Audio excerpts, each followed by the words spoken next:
el tema que vamos a desarrollar, no solamente hoy, este es un tema muy, muy largo, podríamos estar hablando sobre este asunto durante varias semanas, varios miércoles.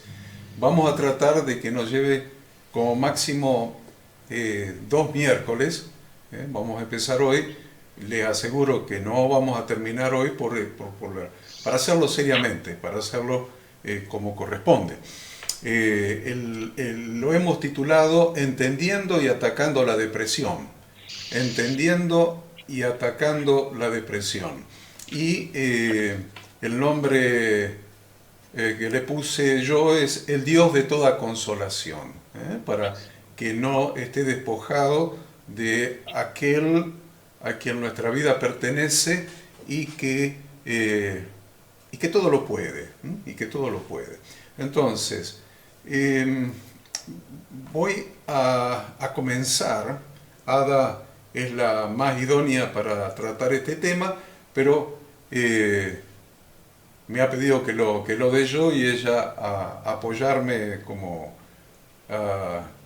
por si meto la pata en algo, por si meto la pata en algo. Pero lo vamos a hacer seriamente, no lo vamos a hacer religiosamente. Cuando hablo de seriamente, me estoy refiriendo a sacar todo tipo de superstición religiosa, de cualquier denominación cristiana, ya sea evangélica, católica o lo que sea, porque este tema ha traído mucha confusión, le diría, y muchas malas interpretaciones. Algunos, en algunas religiones han sostenido que se trata de demonios,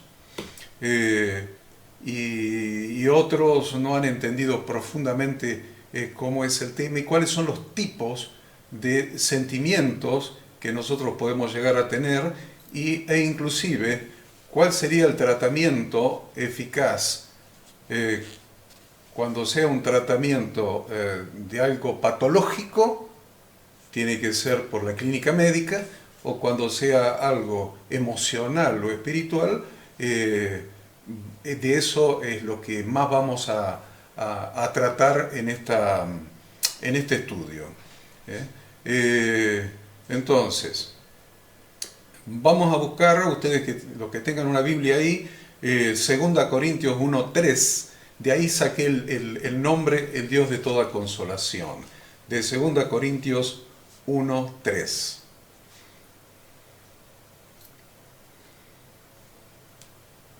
Como siempre, los que puedan buscar y quieran aportar, así lo hacemos más dinámico. Si alguno quiere leer, es un solo versículo que vamos a leer por ahora. Dice así: Sí. Bendito sea el Dios y Padre de nuestro Señor Jesucristo, Padre de misericordias y Dios de toda consolación.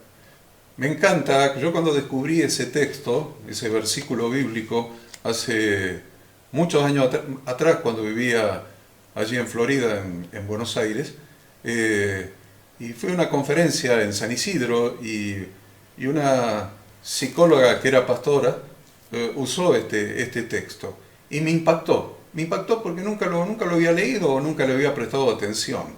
El Dios de toda consolación. Entonces comencé a desarrollar el estudio de este tema, el tema de la depresión, que a veces se confunde con algunos otros sentimientos. Entonces, yo creo que lo primero que nosotros debemos tener presente es que Dios es el Dios de toda consolación y que Él sabe cómo consolarnos. Lo que vamos a anotar para empezar, ustedes ya los que tienen cuaderno, anótense la cita bíblica, que no me acuerdo cuál era. Primera de Reyes. Primera Corintios era. Primera Corintios. Era 1:3. Segunda Corintios 1:3, para después repasar el tema. Existen en realidad 3 tipos de sentimientos o sensaciones que el ser humano tiende a confundir entre sí. Y estas 3 sentimientos o sensaciones que se confunden muy habitualmente son la tristeza, el duelo y la depresión. Muchas personas confunden estos 3 sentimientos y el más complejo de los 3 es la depresión, porque puede tener diferentes orígenes que vamos a estudiar uno por uno. si alguno de ustedes conoce de algún caso real donde haya identificado algún otro tipo de origen, bueno, me lo hace notar y lo voy a agregar y lo voy a profundizar en el estudio también. Pero las tres sentimientos que vamos analizando es la tristeza, el duelo y la depresión. Y las tres cosas que muchas veces se confunden no es lo mismo. Inclusive su origen no está relacionado, en general no está relacionado entre sí.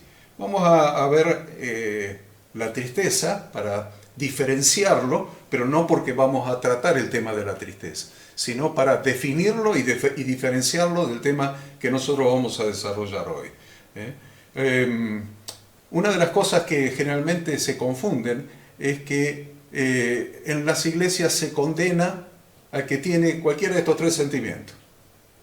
Al que está triste se dice, no, pero vos tenés algún problema, vos no estás bien con Dios o algún drama tenés. Y sí, seguro, si estás triste por algo estás triste, pero no necesariamente es algo perjudicial. ¿Por qué? Porque la Biblia jamás dice que el cristiano no debe tener sentimientos. Entonces, normalmente las religiones cristianas, o principalmente las evangélicas, vos tenés que ir y estar siempre contento. Cuando te preguntan cómo estás, bendecido, dicen algunos, otros dicen gozoso, y no te es permitido tener algún problema, alguna dificultad, algún sentimiento de tristeza, de dolor, de angustia, menos de amargura, porque lo llaman raíces de amargura en la teología, y mucho menos la depresión, que inclusive puede ser una patología. A esto que decís vos de que generalmente muchos se rebelan con esto de tener sentimientos, la verdad es que nosotros siempre decimos, Dios nos hizo tripartitos, espíritu, alma y cuerpo. Los tres tienen que estar en equilibrio. Generalmente, si alguna de las tres áreas se afecta, ya sea el espíritu, el alma o el cuerpo, afecta a las demás. Y los sentimientos y las emociones operan a nivel del alma. Cuando hablamos de alma, hablamos de mente. Mente como centro de la voluntad, como centro de la razón, como centro de las emociones y de los sentimientos. Entonces, Dios nos hizo tripartitos y por ende las emociones y los sentimientos son parte nuestras. Dios no puso en nosotros cosas para que nos hagan mal o para nuestro daño. ¿Está claro? Entonces, las emociones y los sentimientos son total, perfecta y absolutamente humanos. Muy bien, entonces estamos hablando del primero de todo, que es la tristeza. Miren qué interesante, le voy a dar el ejemplo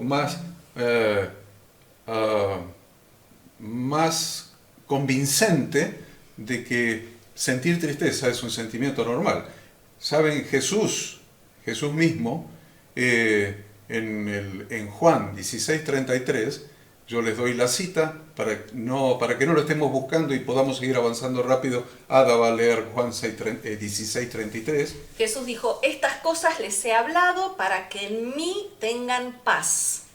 En el mundo tendrán aflicción, pero confiad, yo he vencido al mundo. Entonces ahí ya directamente nos está hablando de un sentimiento de tristeza que muchas veces tenemos por las aflicciones, muchas veces por amar la justicia o por mantener un estilo de vida equitativo. Esta mañana estuve hablando con un médico y el médico me decía de cuánto tiene que él perder por no entrar en el sistema, ¿no? No voy a explicar cómo es el sistema, algunos de ustedes se estarán imaginando. Entonces, sí, le produce tristeza no poder ejercer su profesión con la amplitud que lo debería hacer por no entrar dentro de un sistema corrupto de la medicina. Entonces, eso es lo que está diciendo Jesús. Ustedes en el mundo van a tener aflicción, van a sentir tristeza por muchas cosas.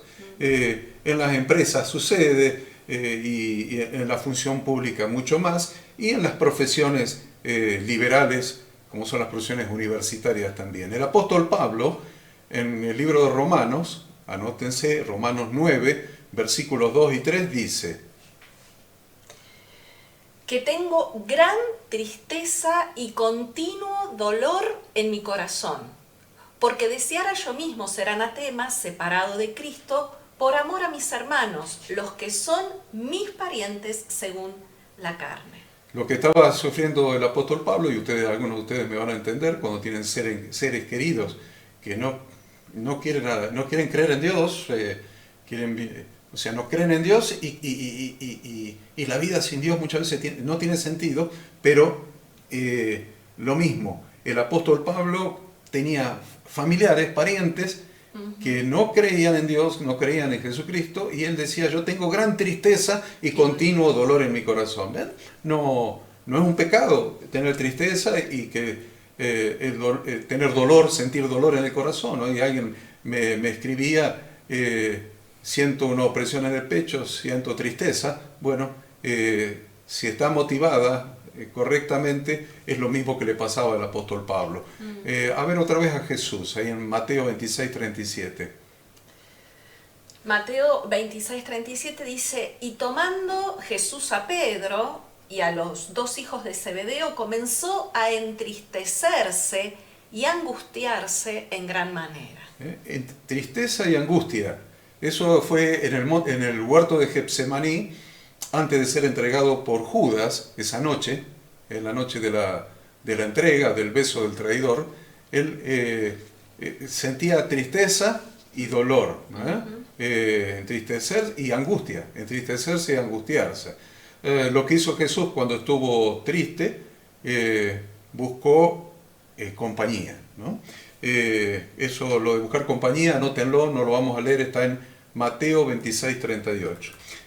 Entonces, la tristeza es todo lo que voy a decir de la tristeza, porque no es el tema de este estudio. Pero también quiero mencionar un poquito, aunque sea en dos frases, el duelo, porque ese es otro sentimiento que se confunde con la depresión. El duelo es un sentimiento de dolor interno producido por una pérdida. Es un duelo. Un dolor interno producido por una pérdida. Es un sufrimiento por la pérdida de un ser querido o alguna cosa importante en nuestra vida. La característica de este estado es que la persona está concentrada en lo que tiene relación con el ser o con la cosa perdida. Permanentemente está ahí. En el duelo, el deseo hacia las cosas del mundo ha disminuido, no le interesan porque está enfocada la persona en la pérdida del ser o de la cosa que ha perdido. Eso es duelo. Entonces ya hemos definido tristeza y hemos definido duelo. Y ahora sí vamos al tema que nos compete en este estudio. La depresión.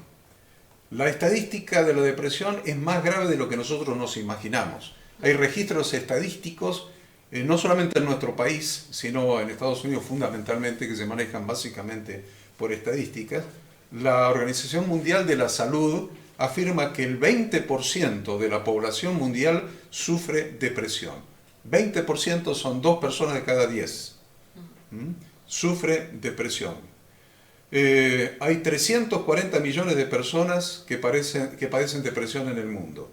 En la Argentina hay aproximadamente 4 millones de personas que padecen depresión. En Argentina. Y de esos, más o menos 1,5 millones están en tratamiento farmacológico con antidepresivos en la República Argentina. Es muy fuerte esto, es muy fuerte. El 60% de todos los suicidios están relacionados con la depresión y es la 4ª razón de muertes en el mundo. No sé si se tenían estos datos, esta información, pero es muy fuerte. Y la estadística dice que 2 veces más afecta a la depresión a las mujeres que a los hombres. Ahora, dentro de la iglesia cristiana, la depresión es la que más interpretaciones espirituales ha tenido. La más tratada en el campo de las predicaciones y a su vez es la más condenada. Lo que se dice es, no se puede ser un buen creyente y tener depresión. De esta charla, por lo menos de hoy, si sacamos esto en limpio, es muy importante para continuar después con el estudio la semana que viene. Esto es una falsedad absoluta de gente ignorante que ejerce el ministerio pastoral, sacerdotal o liderazgo de las iglesias cristianas. Porque esto es una mentira absoluta. Esto que les acabo de decir. No se puede ser buen creyente y tener depresión. Para algunos de ustedes que han estudiado en el seminario bíblico, como puede ser Adrián, que lo estoy viendo, Charles Spurgeon, el predicador más grande de todos los tiempos evangélico, padeció depresión hasta el último día de su vida. Sufría de depresión. Sufría de depresión. Y tiene escrito los libros que nosotros hemos estudiado en los seminarios cristianos. Así que esto es una mentira, una simplificación de un problema que es más profundo. Claro. La otra simplificación es decir, la depresión es pecado. Se lo voy a decir como me gusta hablar a mí. Eso es una burrada, grande como una casa. Asegurar que la depresión es pecado. La otra afirmación errónea es decir que la depresión es falta de fe. También es totalmente infundada esa afirmación. Y les voy a decir más, muchos creyentes fueron acusados de tener poca vida de oración, de tener poca dedicación a la lectura bíblica o de no estar verdaderamente convertidos. ¿Por qué? Por padecer depresión. Entonces yo quiero que quede bien claro esto. Nosotros no somos un grupo evangélico, de ninguna manera, ni católico ni evangélico. Somos un grupo de creyentes en nuestro Señor Jesucristo que hemos vuelto a Dios a través de Jesucristo y de su palabra. Entonces no nos identificamos con ninguna religión. Por eso estoy analizando tan crudamente para aquellos que vienen de la religión, que sepan y que muchas veces han escuchado esto y que es realmente una barbaridad, es una aberración y que han inducido a las personas a una mayor depresión, a una autocondenación, a alejarlas de Dios e impedirles disfrutar de la gracia de Dios, aun que la depresión haya sido en ellos algo patológico. Vamos a tratar un poco el tema de la patología en la introducción. Entonces, ¿qué es la depresión? La depresión constituye solo la alteración del campo anímico, alteración que influye en todas las áreas de la vida. Es una condición que se distingue por sentimientos de falta de valor personal, decaimiento y angustia. La persona deprimida se siente desdichada, tiene un concepto pesimista de la vida y se siente incompetente, incapaz, inútil y falto de dignidad para ser amado, indigno de ser amado, no merecedor de ser amado. Vamos a ver un poquito, y acá se nos va a aclarar con las causas de la depresión. ¿Por qué puede venir la depresión en una persona? Lo primero que nosotros vamos a mencionar como causas de la depresión es por el pecado. Sin duda que por el pecado viene depresión. Es un sentimiento de culpa y abatimiento. Lo vamos a ver más adelante cuando veamos, por ejemplo, al rey David, cuando pecó con Betsabé, que mandó a matar al marido, a Urías Eteo, y entró en un estado de depresión, y hay salmos en su Biblia que fueron escritos por el rey David en ese estado de depresión causada por el pecado. Eso lo vamos a ver más adelante no hoy. Pero sepan que el pecado de una persona, un pecado sin resolver, mientras más grave, más empuja para abajo el ánimo de la persona, porque produce autocondenación o produce cargo de conciencia. Entonces, la Biblia, ahí en Hebreos 12.1, anótese Hebreos 12.1, dice: Por tanto, nosotros también, teniendo alrededor nuestro tan grande nube de testigos, despojémonos de todo peso y del pecado que nos asedia, y corramos con paciencia la carrera que tenemos por delante. Fíjense que está diciendo dos cosas de lo que el cristiano se debe despojar. Habla de dos cosas. Dos cosas. Siempre se relaciona con una sola cosa. Despojate del pecado porque hay tener una nube de testigos alrededor y estás dando un mal testimonio. Es otra simplificación evangélica. No es así. Hay dos cosas de las que nos tenemos que despojar. De todo peso, de todo lo que te pesa, en tu estado de ánimo, en tu corazón, en tu mente, y del pecado también. Despojémonos de todo peso y del pecado que nos asedia. Entonces el cristiano debe despojarse y arrojar todo pecado, es decir, todo lo que viola las normas de Dios. Eso es pecado. Hay que definir pecado. Bueno, lo define el apóstol Juan en una de sus epístolas. Pecado es transgresión a la Torá, transgresión a las instrucciones de Dios que están dadas, son las instrucciones de un padre hacia nosotros como hijos para que nuestra vida tenga éxito y dé en el blanco. Entonces, no es una ley condenatoria como algunos quieren entender, no. Son instrucciones. Torá significa instrucción de Dios para que la vida de sus hijos dé en el blanco. ¿No es cierto? Muy bien. Entonces, pecado es transgresión a la Torá, transgresión a las instrucciones de Dios. Quiere decir que Dios, como buen padre, quiere que yo tenga éxito y me da instrucciones para que tenga éxito y yo voy para el lado contrario. Entonces eso es transgredir las instrucciones de Dios. Eso es la definición de pecado. Los judíos la tienen clara, dicen pecado es errar al blanco. ¿Por qué? Porque no sigo las instrucciones de Dios para que mi vida dé en el blanco. Entonces, para desmitificar la palabra pecado. Pecado es no seguir las instrucciones de Dios para que nuestra vida sea feliz y cumpla el propósito para el cual Él nos la dio. Entonces, pero también dice que debemos despojarnos de todo peso, es decir, de aquello que no es pecado, pero que detiene y entorpece el crecimiento de la persona, sin ser pecado. Como lo son, por ejemplo, los pensamientos erróneos que producen conflictos en nuestra vida. No son pecado, no transgreden ninguna norma de Dios. Sin embargo, afectan nuestra vida, puede afectar nuestro estado de ánimo, aún los pensamientos erróneos con relación a nosotros mismos, a nuestra familia, a otras personas, etc. Entonces, ese es el peso, no solamente el pecado, sino del peso de cosas que afectan nuestro estado de ánimo, aún sin ser pecados. Bueno, causa de la depresión, sigo. En el pasado. Entonces, la primera dijimos puede estar motivada o tener su origen en el pecado. La segunda causa es, o puede ser, el pasado. Entonces, generalmente, las raíces de la depresión no están en la actualidad. Generalmente están en la infancia. Por ejemplo, el rechazo de parte de los padres en la niñez, o padres que le negaron la atención y el afecto necesaria, también por padres demasiado exigentes o censuradores, que siempre critican al niño, lo tratan de inútil, de incompetente, de incapaz, o falta de inteligencia,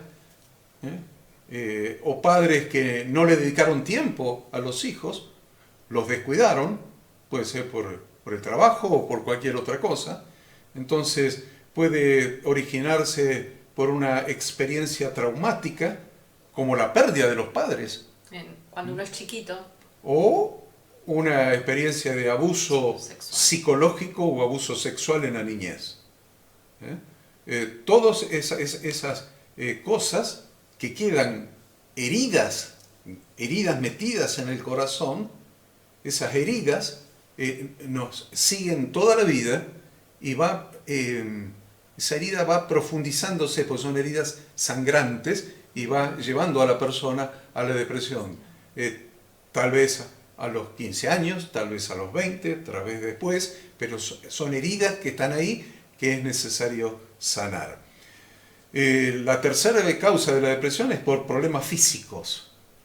Por ejemplo, debilidad, anemia, cansancio, estrés, cambios hormonales, agotamiento físico, no dormir lo suficiente. Entonces es muy importante cuando nos encontramos nosotros mismos en un estado depresivo, recurrente, persistente, o otra persona a la que estamos aconsejando, es muy importante hacer una consulta con el médico, con un chequeo general para descartar esta causa. Hay otra causa de depresión que le llamamos sin causa concreta.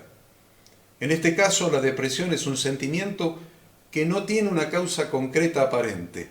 Estamos frente a nosotros mismos, en nuestro caso, o a alguien, y buscamos y no le encontramos ninguna causa. Sin ser necesariamente un problema patológico, que eso lo vamos a tratar ahora enseguida. Otra causa de la depresión son cosas que suceden en la adultez. Factores de la vida en la adultez. La vida diaria. Ustedes dirán, vivimos en Argentina y la verdad que todos tenemos ganas de deprimirnos, ¿no? Pero bueno, la realidad es que en la adultez nos pasan cosas todos los días. Sí, o todos los días o cosas puntuales que son traumáticas. Por ejemplo, dificultades en el matrimonio. Las dificultades en el matrimonio son motivos de depresión.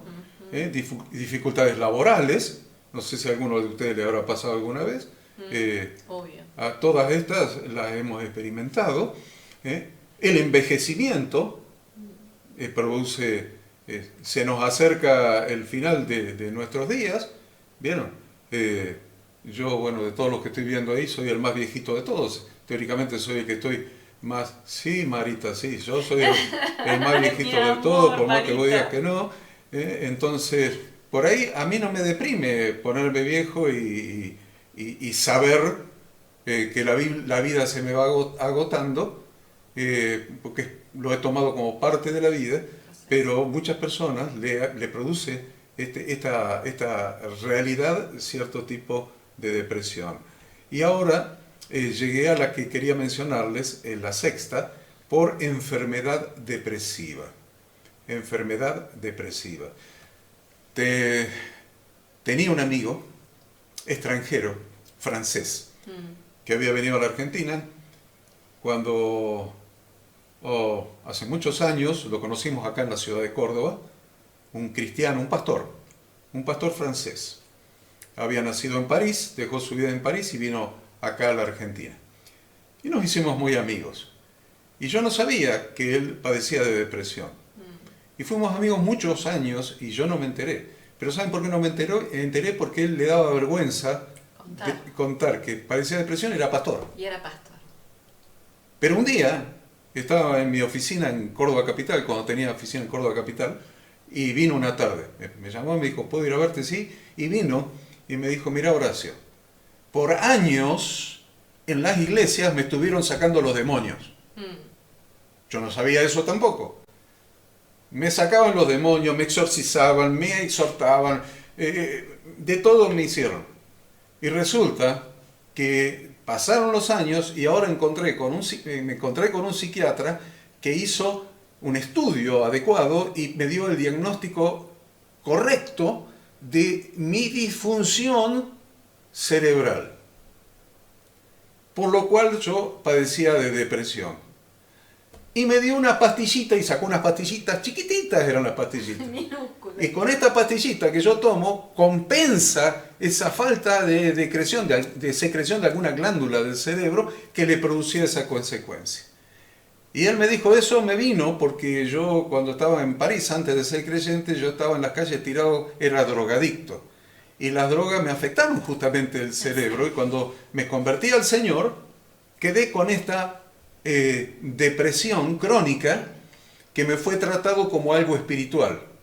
Y resulta que durante tantos años me trataron como algo espiritual, como les decía antes, como falta de fe, falta de conversión, falta de qué sé yo cuántas cosas, y resulta que era un problema clínico, un problema físico que él tenía, que se le solucionó con una pastillita, que suplementó lo que el organismo no le producía. Es muy interesante esto, porque leyendo a un psiquiatra norteamericano que se llama John White, que ha escrito infinidad de libros, si ustedes lo googlean van a encontrar la cantidad de libros que tiene este psiquiatra. John White es cristiano, y John White contrasta la depresión con la enfermedad depresiva. Él dice, existe la depresión como sentimiento. Por todas las causas que vimos antes, ¿no? Que fuimos enumerando. Pero también existe la enfermedad depresiva.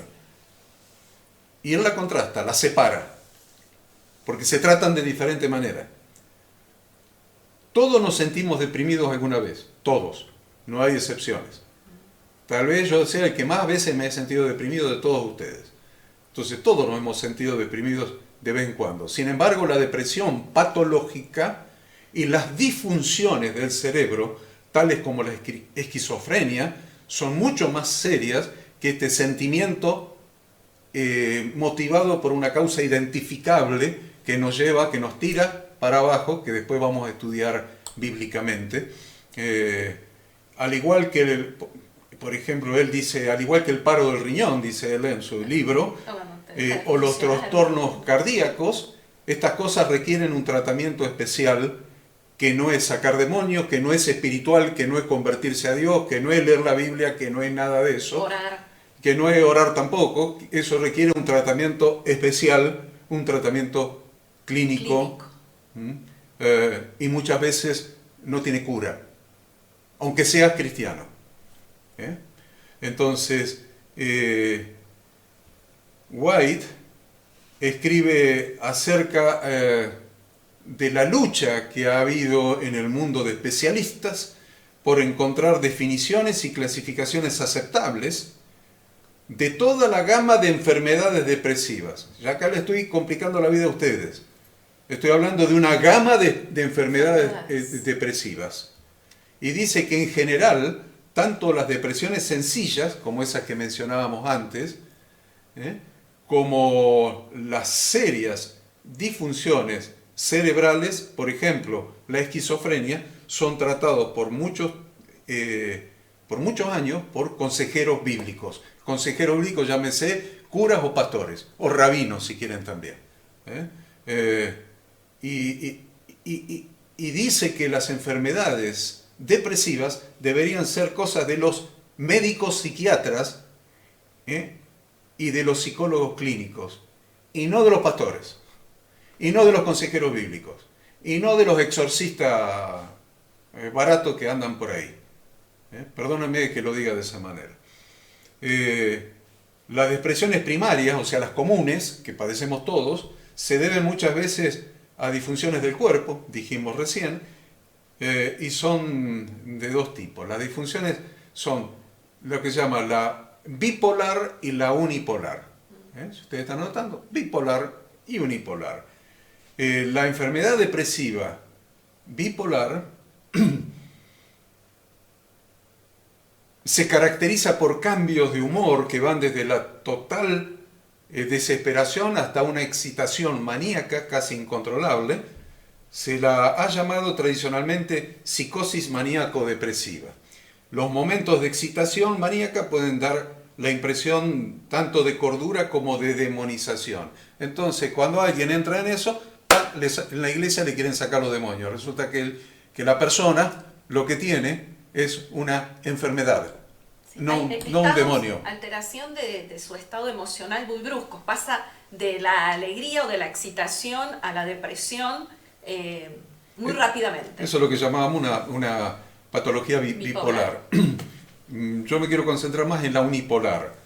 Las depresiones clínicas unipolares no combinan altos y bajos. No se dan esos momentos de excitación maníaca, sino solo el abatimiento. Es unidireccional. El abatimiento, la desesperación, las tinieblas. Tales personas pueden convertirse en suicidas. Es preferible la muerte, piensan ellos, a una vida que ha llegado a ser un dolor constante y siempre en aumento. White, el doctor White, sigue hablando de las dificultades que tienen los cristianos. Miren qué interesante, las dificultades que tienen los cristianos para aceptar el hecho de que un creyente puede sufrir enfermedades depresivas. Y dice, aunado al sentimiento deprimido, los pacientes religiosos se ven atormentados por la culpabilidad. O sea, es peor el remedio que la enfermedad. Llegan a la conclusión de que nunca han sido cristianos o han cometido el pecado imperdonable y quién sabe cuánta cantidad de pensamientos erróneos. Entonces no caigamos en el tópico de que todas las cosas son espirituales. Es un error. Algunos desarreglos del temperamento y disfunciones mentales, tanto fisiológicas como psicológicas, entre los creyentes no se deben a problemas espirituales, sino a factores de carácter natural, orgánicos, físicos. El mal natural es tan real y destructivo para los seres humanos como el moral, incluso para los creyentes. Por tanto, los cristianos pueden sufrir enfermedades depresivas e incluso trastornos mentales más graves como la esquizofrenia. Si ustedes dicen, si yo conozco a alguien que cristiano, muy cristiano, que padece esquizofrenia, por lo menos 2 o 3 he conocido a lo largo de mi vida pastoral. Y ninguno de esos estaba para irse al infierno, ni para ser echado de la iglesia, ni para sacarle los demonios. Simplemente lo que necesitaban, que es lo que hacían, es sostener un tratamiento con medicinas adecuadas para compensar o la producción de lo que, o la transmisión neuronal la mielina es una a través de la mielina. Exacto, la mielina es la sustancia, digamos, como el que cubre los cables, podríamos llamarlo así figurativamente, cerebrales, que son los que unen los impulsos de una célula, de una neurona a la otra. Mielina es esa especie de cable, de plástico, de la parte exterior del cable que recubre esos neurotransmisores. O sea, no es tan simple como nosotros pensamos, porque hay un pecado que cometen los cristianos, los religiosos, y es la condenación. Enseguida condenan, ¿viste? Enseguida condenan y enseguida abandonan a la persona. Está condenada, está descartada, está abandonada. Y ese error no lo podemos cometer nunca. Y si alguno de ustedes es pastor, sepa que eso es un error, es un pecado condenar a aquel que la gracia de Dios ha abarcado, que la muerte de Jesucristo ha redimido. Nosotros no estamos para condenar porque Dios no condena. Dios incluya, abarca, cobija. Entonces los especialistas ahora están convencidos de que tanto las depresiones bipolares como las unipolares son de manera especial biológicas. El doctor White dice que ahora se cree que unas y otras se deben a una escasez de neurotransmisores en el cerebro. Empleando el término del doctor White, estos neurotransmisores son mensajeros electroquímicos diminutos que deben llevar de una a otra las células nerviosas del cerebro, los mensajes contenidos en ella, que es lo que acaba de explicar Ada. Si los neurotransmisores escasean, es decir, si no son liberados de una célula nerviosa a otra, el cerebro sufre disfunciones. Ustedes no me pueden decir que nunca les dolió el hígado. No me pueden decir que nunca les dolió el estómago o los intestinos y algunos de ustedes hasta con colon irritable. Y lo admiten y pueden ser creyentes con el corazón agrandado, con un cáncer en algún lugar del cuerpo y pueden seguir siendo creyentes. Sin embargo, a que tiene alguna disfunción biológica de su cerebro, se lo condena. Se lo descarta, se lo aísla, se lo manda al infierno poco más. Entonces, ojo, chicos, con eso. Nosotros no podemos tener el cerebro tan cerrado porque ese no es el pensamiento de Dios ni el Espíritu de Dios. Dios nos incluye, Dios nos abarca, Dios nos ama. Tampoco le podemos echar la culpa a Dios de las enfermedades que sufrimos. Ustedes saben de las enfermedades que yo he sufrido, saben que hace 9 años he sufrido un cáncer y diferentes cosas. Entonces yo no le puedo echar la culpa a Dios de las enfermedades que yo he sufrido y las que sufriré porque un día, a lo mejor algún día una me lleva con el Señor. No, Él no tiene la culpa. La culpa de esta imperfección humana se produjo cuando el ser humano se alejó de Dios, se apartó de Dios en el huerto de Edén. Entonces, no le puedo echar la culpa a Dios de lo que hizo el hombre, de lo que hizo la raza humana, de abandonar a Dios. Es como echarle la culpa a Dios porque hay guerras, porque los niños se mueren, porque Dios permite esto. Dios no permite nada. Dios creó al hombre en su imagen y semejanza, le dio instrucciones para que viva una vida que dé en el blanco, sin enfermedad, sin dolor, sin angustia. Pero el hombre prefirió usar su libre albedrío para ser su propio Dios. Acuérdense que en el huerto de Edén la serpiente le dijo a Eva, con que Dios os ha dicho tal cosa, bueno, Él tiene miedo que ustedes sean como dioses, sabiendo el bien y el mal. Y el ser humano eligió ser como dioses. En definitiva, el ser humano es su propio Dios. Su propio Dios. Eligió ser su propio Dios, haciendo lo que bien le parece, teniendo discernimiento propio sobre el bien y el mal, y se ve que mucho discernimiento no tiene el ser humano, si no, no habría las desgracias que hay en el mundo, ni la pobreza, ni todas las desgracias que vemos cotidianamente. Entonces el ser humano no le puede echar a Dios la culpa de lo que el ser humano ha producido sobre sí mismo, sobre la raza humana. Entonces, las enfermedades son una consecuencia de la raza humana apartada de Dios. Dios no se mete con quien no quiere meterse con Dios.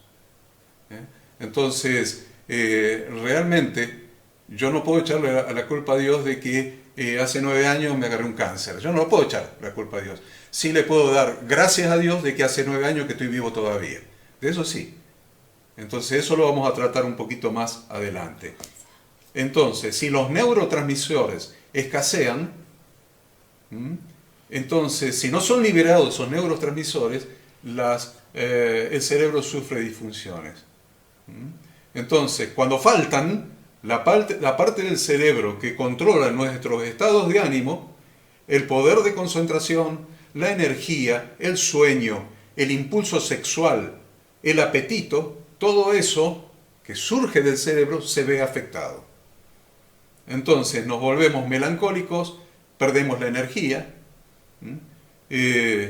Un psiquiatra, todo esto lo he sacado de libros, ¿no? Un psiquiatra expresa que el centro del gozo que tenemos en el cerebro, mira lo que dice, el centro del gozo que tenemos en el cerebro es saboteado y perdemos la alegría de vivir. Nuestro deseo normal de amar, de mantener relaciones sexuales, de comer, de disfrutar la belleza o del humor, lo perdemos. Bien queremos dormir todo el tiempo o somos por completo incapaces de dormir. Fíjense. Comemos con desenfreno o perdemos el apetito totalmente. Entonces, la comida puede llegar a perder aún el atractivo para la persona. Entonces, es importante que nos demos cuenta de que el comportamiento causado por las funciones defectuosas del cerebro a menudo imitan patrones de conducta similares a los de la demonización. Por eso los religiosos, que no les gusta estudiar, todo es demonio. Porque le encuentran similitudes, pero no es lo mismo. Entonces, ¿qué es necesario? Un diagnóstico correcto. No podemos echar fuera demonios que no existen. Esto si lo quieren escribir, escríbanlo. No podemos echar fuera demonios que no existen en la persona. Solo Dios sabe la cantidad de suicidios que estarán indirectamente causados por las palabras y los escritos de escritores fundamentalistas que ignoran los mecanismos biopsicológicos de las enfermedades depresivas graves. Entonces, alguien dijo, miren esto, a ver si los impacta como me impactó a mí cuando lo estaba estudiando. Alguien dijo, no hay dolor como el dolor mental. Una persona que sufría depresión. No hay dolor como el dolor mental. Y sigue diciendo, si tienes un tumor, pueden quitártelo. Si padeces jaquecas, es posible obtener un tratamiento para ellas. Pero cuando sufres una enfermedad depresiva crónica, lo único que el psiquiatra puede hacer es tratar de encontrar los antidepresivos correctos, esperar hasta ver si funcionan o no funcionan y orar. Acompaña a la víctima en su dolor, en realidad, el psiquiatra, pero tiene pocas posibilidades de aliviárselo. No hay palabra alegre que pueda alegrar al enfermo, ni funciona ninguna exhortación a que piense en cosas positivas. Se trata de un dolor como pocos otros que el hombre conozca.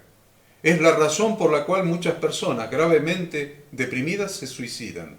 No ven propósito en su vida y lo único que desean es escapar de su dolor anímico. En esos casos, el enfermo no debe medir su autoestima personal por cuanto está... A ver, ¿no? ¿Qué es lo que le dicen los religiosos? Vos sos valioso, serví a Dios. Y no puede medir su autoestima personal por cuánto está haciendo para agradar a Dios, cuánto puede servirle, cuánto puede predicar a los perdidos, cuánto puede servir en la iglesia. Entonces, se dan cuenta que a veces cometemos un error en los consejos que damos. En vez de trabajar por un reposado amor en la gracia de Dios, la persona se esfuerza para hacer algo para tener contento a Dios. Porque eso es lo que nosotros le decimos que tiene que hacer. Eso no es de parte nuestra, es no entender la gracia incondicional de Dios. No la entendimos. Si tratamos a la gente de esa manera, cuando tiene un problema real, no hemos entendido lo que es la gracia de Dios. Entonces debemos equilibrar nuestras tendencias a simplificar exageradamente la cuestión de las disfunciones de la personalidad humana. Son muchas las fuerzas que actúan contra cada vida individual y pocas veces el problema de una persona tiene una sola dimensión. Cada individuo es producto de la herencia, del entorno, la experiencia y las propias decisiones. Es muy compleja cada persona humana, cada vida. Entonces, cuando entramos en cualquier tipo de depresión, nuestras emociones se confunden y se alteran. Esto es muy importante que lo anoten. Cuando entramos en cualquier tipo de depresión, nuestras emociones se confunden y se alteran. Entonces, nuestras emociones confundidas y alteradas las usa el enemigo, el diablo, para producirnos una sensación de derrota, de inutilidad y de soledad. Esto es la parte que yo quería darles para sacar de cualquier mente que no haya profundizado en el tema el error de pensar que una enfermedad depresiva es un pecado, es una demonización, es un problema con Dios, se salió de la gracia de Dios. No, es una enfermedad, como cualquier otra enfermedad. Y ustedes me pueden decir, pero no puedo orar para que Dios sane a la persona. Yo no puedo orar para que Dios me sane. Sí, por supuesto que sí. Como puedo orar para que me sane de un cáncer, como puedo orar para que me sane de cualquier otro tipo de patología física. Esto no es más que una patología física que tiene consecuencias anímicas. Y como puedo orar por cualquier otra cosa, puedo orar para que Dios me sane de una enfermedad como la depresión patológica, la depresión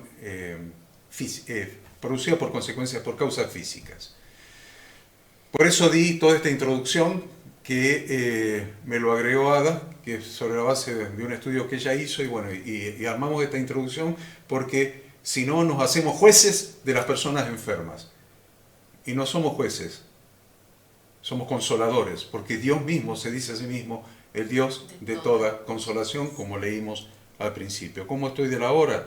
Bien, tengo un rato, porque quiero empezar a tratar algunos tipos de depresión no tan compleja, porque la depresión, evidentemente la depresión, que es una patología, un problema físico, no es competencia de un consejero, como puedo ser yo, o una psicóloga social como puede ser la Ada. No es competencia de lo espiritual.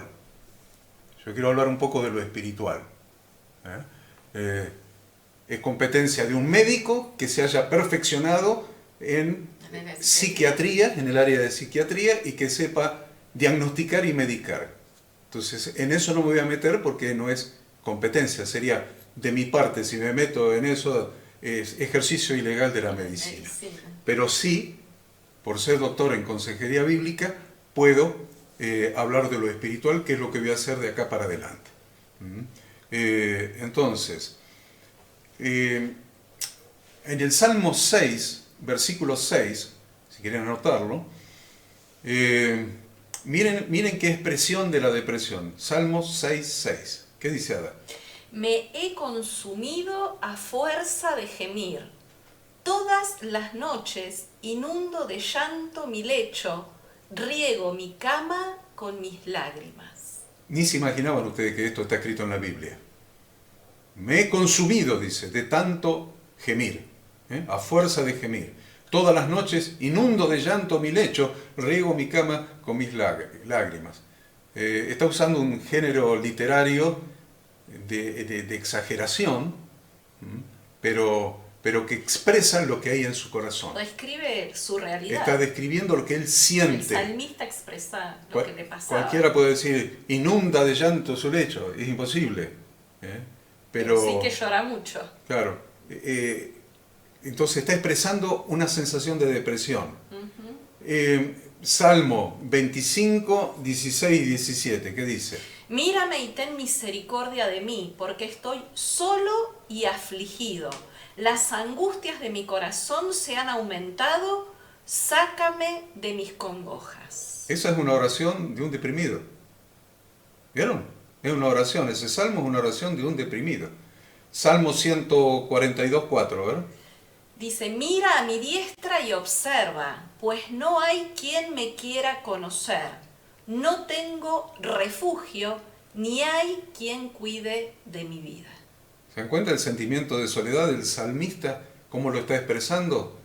Porque en definitiva, ahora vamos a ver los síntomas. Uno de los síntomas es sentirse solo. A ver, vamos a los síntomas entonces. Podemos clasificar entonces los síntomas de la depresión en 3 grandes grupos. El primer grupo son síntomas psicológicos. Segundo, somático.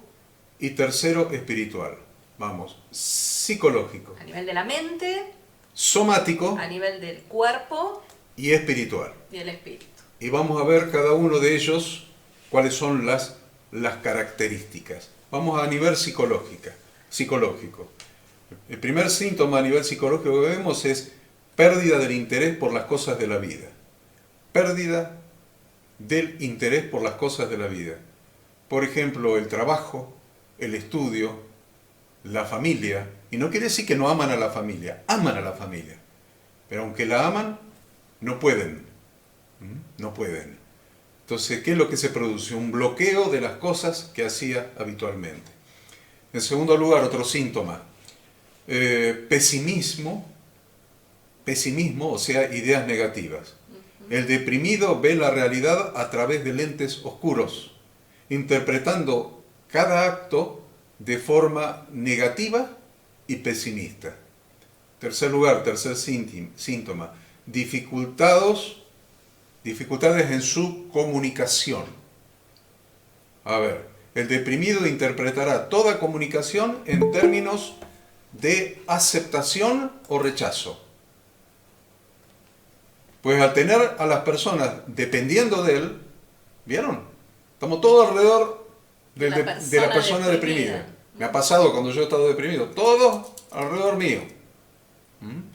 Entonces, tener a las personas dependiendo de él alimenta su autoestima y está mirando permanentemente si es amado o rechazado por el entorno.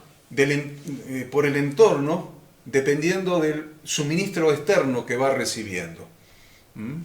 Y la otra cosa, otro síntoma es dudas constantes. Aparecen en forma constante, llevándolo a pensar que se está volviendo loco. Miren hasta dónde lo puede llevar las dudas. Estas dudas le hacen pensar que nadie lo quiere. Duda inclusive si es creyente, duda de su salvación. Duda sobre el amor de Dios. Duda sobre el amor de sus seres queridos. Duda sobre el amor de sus amigos, etc. Dudas permanentes. Otro síntoma, sentimientos de culpa. Siente que todo lo que sucede tiene que ver con él, que de todo tiene la culpa. Y que todo error cometido es por culpa suya, ya que se siente responsable por todo lo que pasa. Tiene un remordimiento que no puede ser explicado. Otro de los síntomas son las ideas recurrentes de suicidio, las ideas de suicidio que se instalan en la mente. Esta idea se presenta como una posibilidad de escape a la tristeza y a la angustia. Hay gente que lo hace. Lo que quiere decir en realidad la persona no es quiero morirme. Lo que está queriendo decir es no quiero seguir viviendo de esta manera. Eso es lo que debemos entender. Si usted mira el libro de Job, cuando en el libro de Job, en el Antiguo Testamento, Job le sucede todo lo que le sucede ahí en su vida, la pérdida de sus hijos, de sus posesiones y la enfermedad, la sarna negra que le había agarrado, la lepra negra esa, en Job, anótelo, Job 7, 15 y 16, miren lo que dice Job, a ver. Y así mi alma tuvo por mejor la estrangulación y quiso la muerte más que mis huesos. Abomino de mi vida, no he de vivir para siempre. Déjame pues, porque mis días son vanidad. Es muy fuerte eso. Job, el que escribió ese libro tan extenso ahí en el Antiguo Testamento, quería morirse en el momento de depresión. Y la semana que viene vamos a hablar de Elías, el profeta más grande que tuvo Israel en todos los tiempos, aunque Jesús dice que Juan el Bautista fue más grande que Elías. Para el judaísmo, Elías fue el profeta más grande de todos los tiempos. Elías también quiso morirse en un momento de depresión, y eso es lo que vamos a estudiar la semana que viene para determinar la sintomatología y cuál fue el tratamiento que le dio Dios a Elías para sacarlo de la depresión. Primero la causa, la sintomatología, y el tratamiento ya para ir aprendiendo cosas prácticas para nuestra vida. Entonces, la otra cosa son delirios que aparecen en depresiones muy profundas. Castigo, muerte, claro, sangre, toda esa imaginación, ¿no? Otro síntoma, bloquearse y refugiarse en el mundo interno. Se mete para adentro, lo que está afuera no importa. El mundo interno es trágico, no encuentra el éxito, lo borra, piensa que su vida no vale la pena. El pensamiento es sombra, no hay buenas noticias. ¿Quieren verlo con Job? Job 17.7, miren lo que dice Job 17.7. Mis ojos se oscurecieron por el dolor y mis pensamientos todos son como sombra. Ahí tiene un estado depresivo muy fuerte. Y la otra cosa es quedarse rumiando solamente ideas negativas. ¿Vieron? Rumiar quiere decir cuando la vaca saca del buche y sigue masticando. Entonces, rumiar solamente ideas negativas, diciendo todo me sale mal, me va mal, siempre que quiero salir adelante pasa algo, voy a perder todo me va a salir mal. Permanentemente ideas negativas en el momento, en el estado de la depresión. Otro síntoma, inhibición o pérdida de la voluntad. Le cuesta realizar actividades que antes le eran diarias y comunes. No tiene ganas de nada, sueña con realizar cosas, le pueden llegar a venir a la mente, pero cuando intenta realizarlas, no puede. Se siente frustrado, desanimado, cansado, desarreglado. Hay algo que se llama inhibición psicomotriz. Inhibición psicomotriz es cuando le tira a la cama. Quiere estar todo el día en la cama. Y Vos le vas y le hablás y lo convencés. Y lo convencés de que es mejor levantarse. Pero cuando quiere hacerlo, no puede hacerlo. Quiere, pero no puede. Quiere, pero no puede.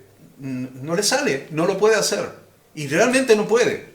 Y realmente no puede. Eso se llama inhibición psicomotriz producido por la depresión. Dejan de hacer las cosas que hacían habitualmente. Dejan de trabajar, de ir a trabajar, de ir a la iglesia, de comer, de visitar a la familia. Algunos ven televisión todo el día, pero no le prestan atención a lo que están mirando. Si vos le decís qué es lo que estaban mirando, no tienen ni idea. El desalineo, se deja de prestar atención a la propia apariencia física. No se quieren bañar, no se quieren arreglar, vestirse ni siquiera. Inclusive la expresión del rostro cambia, la expresión de los ojos cambia, hay una mueca de tristeza en su rostro. Usan el lenguaje de la depresión. No puedo y para qué. No puedo y para qué. Le decís algo, ¿para qué? ¿Para qué? Ese es el lenguaje de la depresión. Las variaciones del humor, el mal humor, por ejemplo, la queja permanente. La queja permanente tiene una característica que yo he visto en algunas personas que afecta mucho al entorno, a la familia, la queja permanente. ¿Por qué? Porque hace sentir inútiles a todos los que lo rodean. Como los que lo rodean no les sirven para nada. No puedo contarles algunas experiencias porque no tengo el tiempo, pero les podría hablar de experiencias de todos estos casos que hemos visto. La insatisfacción por todo, sentirse como víctima de todo y de todos, el aislamiento social. Los que están en depresión no atienden el teléfono, aunque lo escuchan, pero no lo atienden. Se meten en la cueva, como el caso de Elías que vamos a ver el miércoles que viene. Metido en la cueva, rumiando lo negativo y queriendo dormir. Eso a nivel... Todo eso que vimos hasta ahora son las síntomas a nivel psicosomático. Psicológico. O psicológico. Ahora vamos a ver lo somático. Psicológico, ahora lo somático. Ahora vamos a lo somático. Lo somático, lo primero que vamos a resaltar como un síntoma es la anorexia. Es la pérdida del apetito. Puede estar días sin comer y inclusive perder peso. La segunda es el insomnio. Conciliar el sueño es una dificultad grande para el que está en depresión. Puede estar noches sin poder dormir o tener el sueño entrecortado. Me estoy acordando de alguien que tuvimos la oportunidad de conocer que tuvo 15 días sin dormir. Sin dormir. 15 días. A veces toman el camino opuesto y duermen largas horas por día como un claro deseo de evasión de la realidad, pero en realidad no duermen todo el día. Eso es una mala regulación del sueño.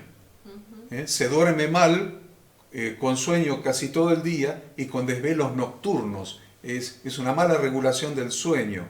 No es un sueño profundo y reparador. Dificultades sexuales, por ejemplo. El sexo lo deja de atraer y pierde el deseo. El retardo psicomotor. Su rostro expresa el dolor. Sus movimientos son pocos y lentos.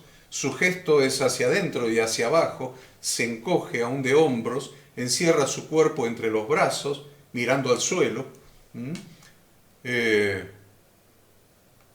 Un gran estado de ansiedad. Sería el otro extremo. La expresión de la angustia, síntomas en la garganta, en el pecho, en el estómago, en la nuca, tensión física general.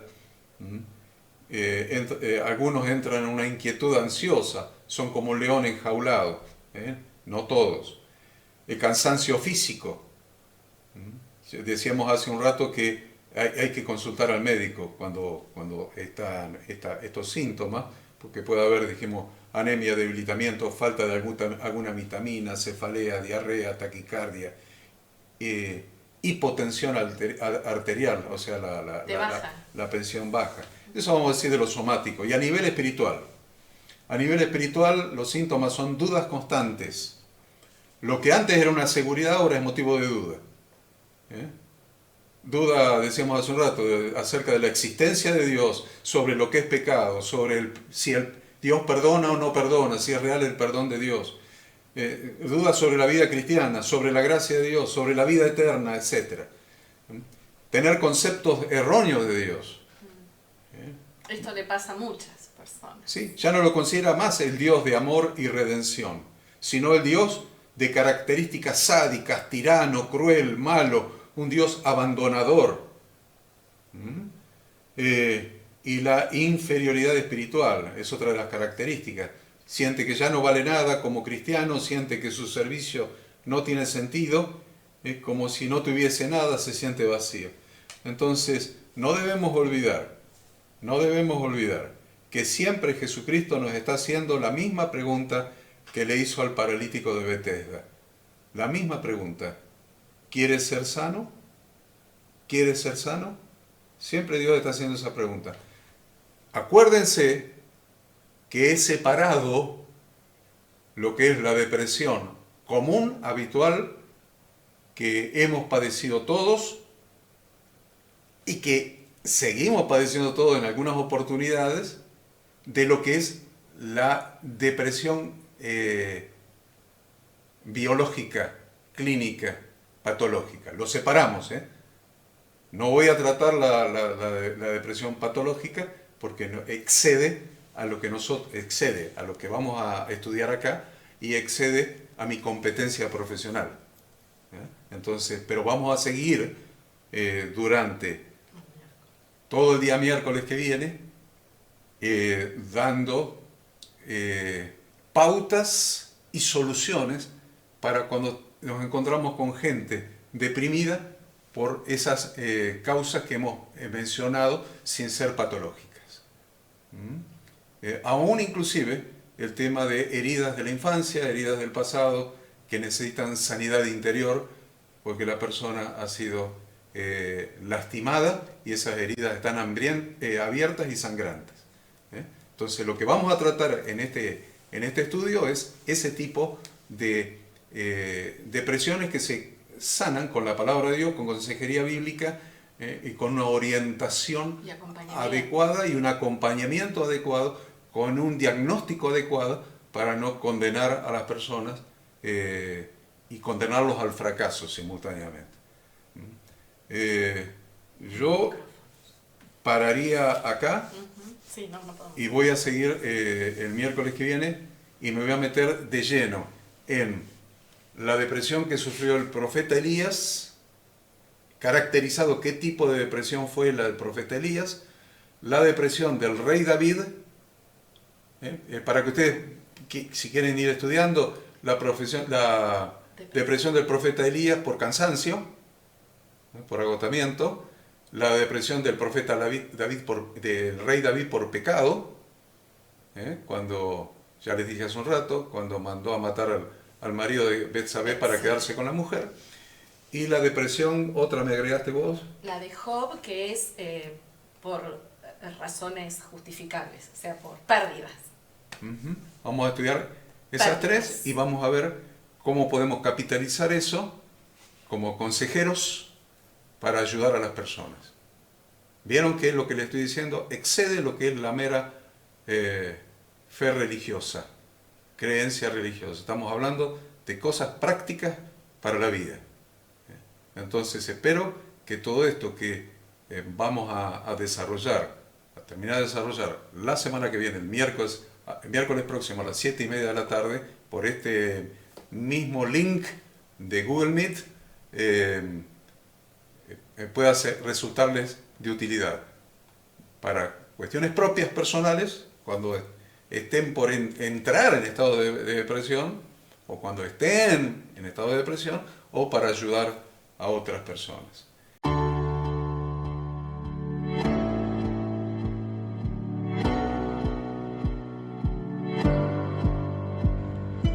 Queremos que tú también conozcas esta herramienta que durante los últimos 18 años ha sido útil para las iglesias de todo el mundo de habla hispana, capacitando cientos de siervos de Dios.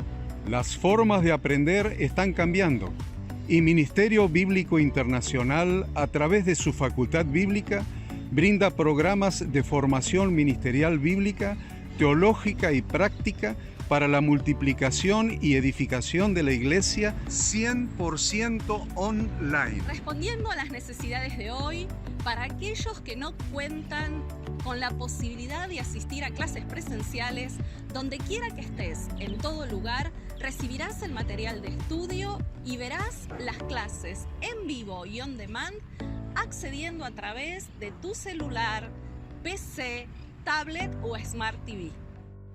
Recibe tu capacitación en las siguientes carreras: diplomado en teología para maestros de grupos de evangelismo y discipulado, licenciatura en teología pastoral, diplomado en teología y práctica ministerial para pastores, líderes y servidores. Súmate a los pastores que han organizado un grupo de estudio tutorial a distancia en la congregación con estudiantes locales y de las otras iglesias de la zona. Esta es tu oportunidad como seguidor de Cristo para comenzar tus estudios y completar tus exámenes desde la comodidad de tu hogar y en los horarios que tengas disponibles. Súmate al liderazgo de este tiempo y adquiere las habilidades, herramientas y valores necesarios para impactar el mundo con la palabra de Dios y transformar la vida de aquellos que creen al Evangelio. Para más información, ingresá a facultadbiblica.com.